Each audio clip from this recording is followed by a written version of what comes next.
How it must have broken his heart to leave it all. Poor man, to hear his sister moving about in the room above, packing their trunks, for they must leave the country next day. How it must have broken his heart to leave it all.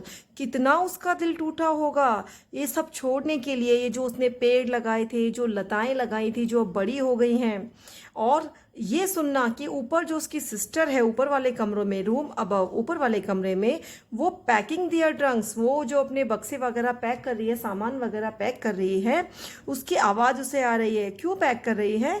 For they must leave the country next day, क्योंकि अगले दिन उन्हें ये देश छोड़कर जाना होगा। देखिए बोर्ड एग्जाम में आपको एक क्वेश्चन मिल सकता है, आपको ये पैसेज देके पूछेगा कि उसको ये सब सुनने में, मतलब वो सब पैकिंग क्यों कर रही थी सिस्टर, तो आप ये कि ये लाइन मत लिख देना, इसका आंसर आगे वाली लाइन में है, for they must leave the country next day.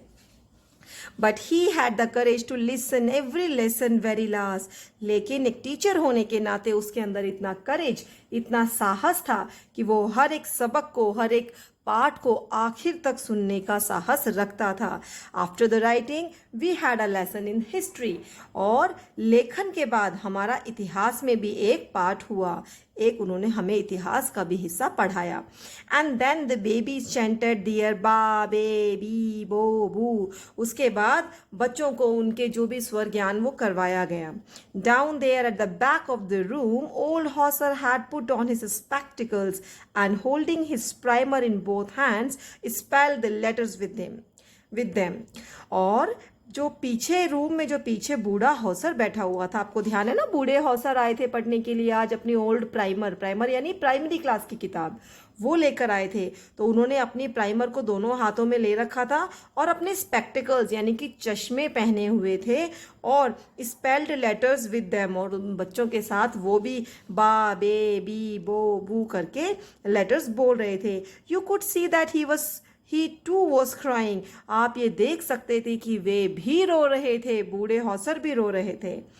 His voice Trimble with emotion, और इन भावावेशों के वजह से उन बूढ़े हौसर की आवाज़ ट्रिम्बल यानी कांप रही थी। And it was so funny to hear him that we all wanted to laugh and cry. और बूढ़ा आदमी जब रोता है और ऊपर से उसकी आवाज़ कांप रही हो, तो इसको सुनना बच्चों के लिए बड़ा फनी लग रहा था कि वो बहुत तेज तेज चिल्लाकर हंसना चाहते थे। How well I remember it, that last lesson, अरे वो लेसन मुझे कितने अच्छे से याद है आज भी, स्कूल का वो पाठ, वो आखिरी पाठ।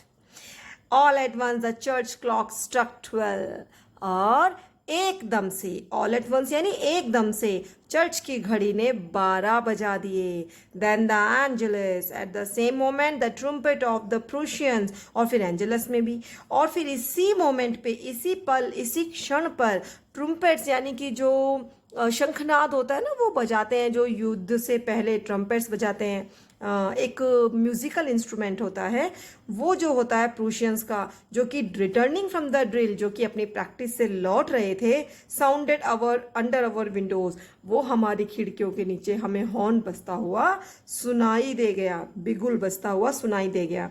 M Hamel stood up very pale in his chair, और एम हैमल बिल्कुल पीले पड़ गए जब उन्हें पता चला ना कि प्रूशियन आ रहे हैं, दिन खत्म होने जा रहा है, कल उसे जाना है, ये देश छोड़ के जाना है, अपनी भाषा छोड़ के जाना है। अपनी चेयर में बिल्कुल पीले पड़कर वो खड़े हो गए। I never saw him look so tall, मैंने उन्हें इतना ग्रेव, इतना लंबा का मतलब यहाँ पर खड़े होने से नहीं है, इतना ग्रेव कभी नहीं देखा। माई फ्रेंड्स सेड ही, वे बोले मेरे मित्रों, आई बट समथिंग चोक्ड, मैं कुछ कहा लेकिन कुछ वजह से उनका गला रुंध गया। Something choked him, he could not go on, वो आगे नहीं बोल पाए। Then he turn to the black board, और फिर वो ब्लैक बोर्ड की ओर मुड़े। Took a piece of chalk, और एक चौक का टुकड़ा उठाया। And bearing on with all his might, और अपनी सारी शक्ति को मानो इकट्ठा करते हुए, he wrote as large as he could, vive La France, यानी कि लॉन्ग लिव फ्रांस, फ्रांस की जय हो। Then he stopped and leaned, फिर वो रुक गया और दीवार का सहारा लेकर leaned his head against the wall. वाइवे ला फ्रांस, यानी कि लॉन्ग लिव फ्रांस, फ्रांस की जय हो. Then he stopped and leaned his head against the wall and without a word he made a gesture to us with his hand. School is dismissed, you may go. और फिर then he stop, फिर वह रुक गया. Teacher रुक गया. And leaned his head against the wall, और दीवार के सहारे अपने सिर को टिका लिया. विदाउट अ वर्ड, और फिर बिना किसी शब्द के. He made a gesture to us with his hand, उन्होंने अपने हाथ से हमें एक जेस्चर यानी इशारा किया और बोले द स्कूल इज डिसमिस्ड, आज स्कूल समाप्त हुआ. यू मे गो, तुम जा सकते हो. तो इस तरीके से टीचर ने आखिरी लेसन बच्चों को पढ़ाया, जो कि बच्चों की जिंदगी का एक अविस्मरणीय पल बन गया, जिसे राइटर आज अपने पाठ के रूप में हमें यहाँ प्रस्तुत कर रहा था. तो बच्चों, इस तरीके से इस चैप्टर में एक टीचर और एक स्टूडेंट की कहानी बताई गई है. एक स्टूडेंट जिसे अपना आखिरी जो लेसन था वो अच्छे से याद है, बाकी लेसन्स में भले ही उसने गैपिंग की है, लापरवाही की है, जो भी किया, लेकिन वो आखिरी चैप्टर उसे क्यों याद है, उसे अपना वो टीचर जो कभी पसंद नहीं था उसके प्रति इतना प्यार आखिरी चैप्टर की वजह से आया है, जहां वो समझ पाया कि उसके टीचर की मनोदशा क्या रही होगी. साथ ही बात की गई है लैंग्वेज के बारे में कि हम अपनी लैंग्वेज को कभी ना भूलें. हम दूसरों की लैंग्वेज सीखें, लेकिन अपनी मातृभाषा से हमें जुड़े रहना बहुत ज़रूरी है.